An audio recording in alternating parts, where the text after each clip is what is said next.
don't let your children do anything that makes you dislike them. And so what I thought I'd ask you, given that you wrote this book detailing out different means of communicating with children, developing a philosophy of communication with children, I'm kind of wondering what you think of that rule. How does that strike you? Don't let your children do anything that makes you dislike them.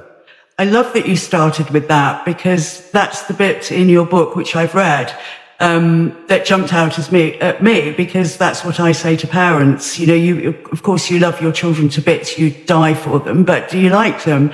Because that's really important in day-to-day living.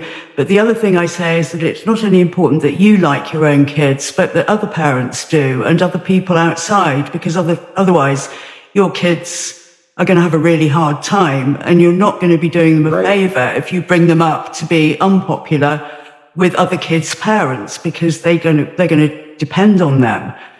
So, okay, so let me outline a few ideas for you, and you tell me, criticize away or agree as you see fit. So I think we know there's a large literature indicating that it's better for children to have two parents. And I think the reason for that, this is my reasoning for it, there's a variety of reasons. Obviously, raising children and working is very difficult, so being able to split the labor is a way of perhaps not being entirely exhausted when you have small children. But I think there's something else going on too, which is more, it's akin in some sense to the reason that there's sexual differentiation at a biological level.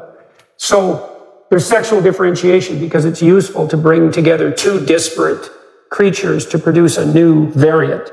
But I also think it's true on the personality front. So if you have a nicely organized marriage, you're going to have your bits of insanity and your partner's going to have their bits of insanity. But if you can form a joint union, then I believe you can produce something approximating one sane person. And that person is sane, that joint person is sane, not so much because they're sane psychologically, but because they're an analog of the broader social world. So, and I'm saying that for a specific reason. So then the theory would be, if your children are acting in a way that both of you find displeasing, if you're honest, then the probability that other people will find that displeasing is extremely high, because you at least love your children, whereas other people, they might be willing to give them a chance, but they're not going to die for them. And so if you accept the additional hypothesis that the primary role of a parent is to prepare their children for what would you say, welcome acceptance into the broader social world, then you have a moral obligation to guide your children in some sense in accordance with your own joint feelings. If the two of you find your child's behavior unacceptable, you're morally obligated to let the child know, because that is not going to translate well to other children, to other children's parents, to teachers, to any situations in public. And then your child's going to have a miserable time of it. And I think the research literature indicates that very clearly.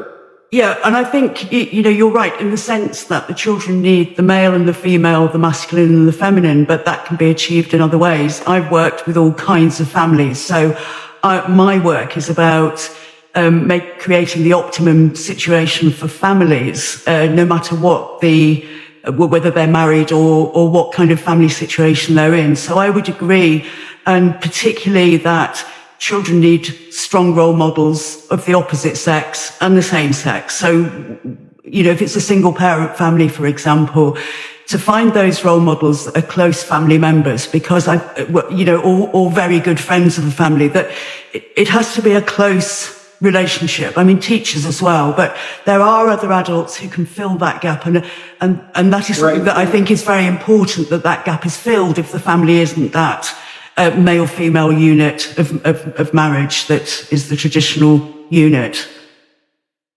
Right, because the children have to learn, okay, so there's two elements there. So you bring a mother and a father together, and the child gets the benefit of their joint personality, right? The fact that they've got two people to hit against, and hopefully that makes one sane person. But the socialization rules for being feminine and the socialization rules for being masculine aren't identical.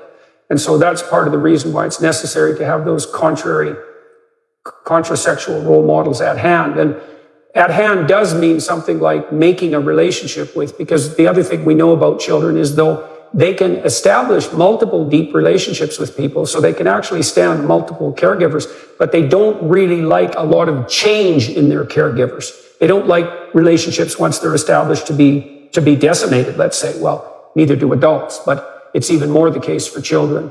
And so, yeah, and it's harder for a single parent for someone who's running a single parent family to fill that diversity of personality to solve that problem, but also to provide the contrasexual role model. So I agree. I mean, I think that consistency is really important for children, and it's fractured in so many ways now in society because if people move around more, people don't tend to stay in those units or those extended family groups in one area. So we have more and more challenges today in bringing up children. And parents face, well, I'm sure you're aware, other challenges in terms of online life, the internet, influences from outside. So yes, that to try and create that consistency for children in their relationships, in their close family relationships, I think is one of the things that's very important. Having said that, I mean, there are all sorts of situations that are not optimum for children, and children are robust. So, you can look at, in our Western society, for example, to remember the fact that our children are, generally very privileged, compared to other parts of the world. And so we can get, I think, too concerned about what the negative aspects of our society are and forget the fact that children are generally robust. They are programmed to survive and to get on. And so we shouldn't be too careful or too worried about the kind of disadvantages they face in sort of a Western society where they have many advantages.